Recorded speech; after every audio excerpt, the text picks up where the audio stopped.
Pensa só.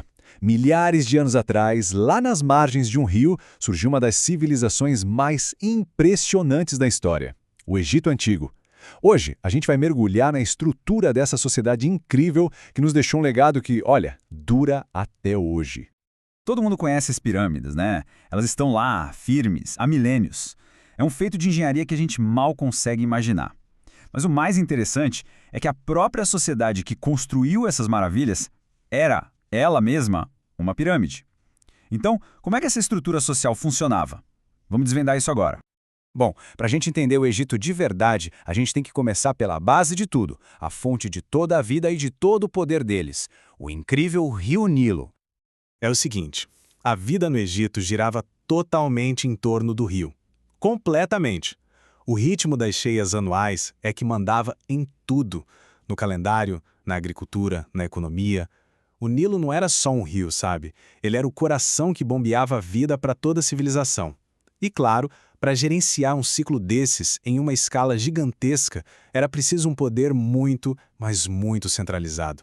E foi aí que nasceu a semente de toda a estrutura de poder do Egito.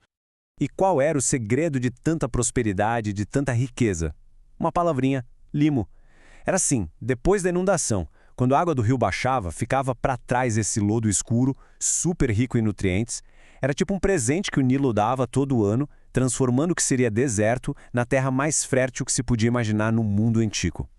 E dessa terra fértil vinha a base de tudo, literalmente. Eles colhiam trigo, cevada, que alimentavam toda a população, frutas e legumes, claro, linho e algodão para fazer tecidos e uma coisa fundamental, o papiro. Era a planta que virou o papel do mundo antigo, ou seja, toda a economia egípcia dependia, de verdade, desse ciclo do rio. Ok, então a gente já entendeu a base física, que era o Nilo. Agora, vamos para a base humana. A sociedade egípcia era tão organizada, tão estruturada quanto as pirâmides que eles construíam. A hierarquia social era extremamente rígida. A estrutura era bem clara e a chance de subir na vida quase zero. Lá no topo de tudo reinava o faraó, que era visto como um deus na terra. Logo abaixo dele vinha a elite, sabe, os nobres, os sacerdotes, que já nasciam com poder. E lá na base, sustentando essa pirâmide inteira, estava a grande, imensa maioria da população, os camponeses e os escravos. Mas olha que interessante, dentro dessa estrutura super rígida, tem uma coisa que surpreende muito para a época, o papel das mulheres. Ao contrário de muitas outras sociedades antigas, as mulheres no Egito tinham um status bem elevado. Elas podiam ter propriedades, podiam administrar negócios e, em casos que não eram comuns, mas que aconteceram e foram importantes, elas podiam até se tornar faraó. Isso é incrível! Certo, vamos subir um pouco mais nessa pirâmide. Agora a gente vai focar nos grupos que realmente controlavam o dia a dia, que tinham o poder nas mãos. A nobreza, os sacerdotes e uma figura-chave, os escribas.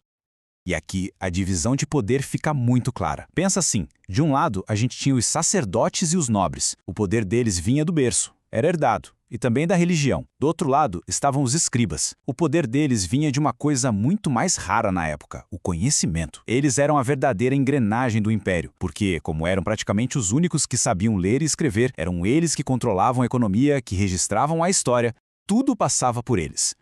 E agora, finalmente, chegamos lá no topo, no ponto mais alto de todo o poder e de toda a autoridade, o faraó. É importante entender que o Egito não era só uma monarquia, era uma monarquia teocrática. O que isso quer dizer? Basicamente que não existia separação entre governo e religião. As duas coisas eram uma só. O poder político do faraó estava totalmente ligado, era inseparável do status dele como um deus. E não é que o faraó era visto só como um representante dos deuses ou um mensageiro. Não, ele era considerado um dos deuses. Ele era um deus. E era essa crença que dava a ele uma autoridade absoluta. Esse era o pilar que sustentava toda a ordem social do Egito. E o resultado de toda essa estrutura complexa, que ia do Nilo lá na base até o faraó no topo. O resultado foi uma civilização que produziu inovações e criações que, impressionantemente, ecoam até os dias de hoje. Muitas dessas inovações nasceram de pura necessidade. Por exemplo, para conseguir prever as cheias do Nilo, eles desenvolveram um calendário solar de 365 dias, e eles dividiram o dia em 24 horas. Soa familiar? Pois é, são sistemas que a gente usa até hoje. E não para por aí. Na medicina, eles já tinham especialistas e até manuais de cirurgia, o que mostra um conhecimento do corpo humano que era muito avançado para a época. E o legado cultural deles parece de fato imortal. A gente tem a arquitetura monumental, que nos deixa de boca aberta até hoje, a escrita hieroglífica, que é como eles contaram as próprias histórias pra gente, e a arte. A arte deles é uma janela única que nos permite espiar como era o mundo deles, a vida e a religião.